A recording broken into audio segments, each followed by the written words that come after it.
आज ये लड़की देखिए धरा है, ये हमारे कहाँ बोलते हैं, ये नपतोलिया के बिचला पेड़ा पर। और ये लड़की के साथ ये लड़का भी था जो भाग गया। ये क्या नाम लड़का था वो? अमृत। क्या नाम था? अमृत कुमार। कहाँ का है वो? नपतोलिया।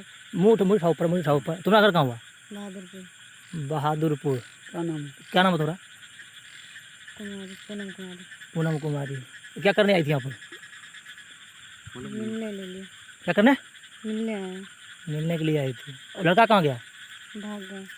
तो छोड़ के? हमको छोड़ के। अच्छा। और कोई अच्छा रुको, एक वो लड़का गमछा गमछा है, रुको लड़का गमछा है, देख लो भैया। लड़का क्या नाम है इसका? अमृत कुमार। अमृत कुमार। गमछा लेके उसी का है। और तुम्हारे साथ कोई कुछ करबो किया? नहीं। यहाँ पर तुम्हारे साथ कोई कुछ करबो किया? नहीं, कुछ नहीं किया। कुछ नहीं किया। ठीक है, चलो ठीक है, घर जाओ। तुम तो भाग गया है, तो उसको तो पूछते अच्छा से। दिखाओ, फिगर दिखाओ तुम अपना।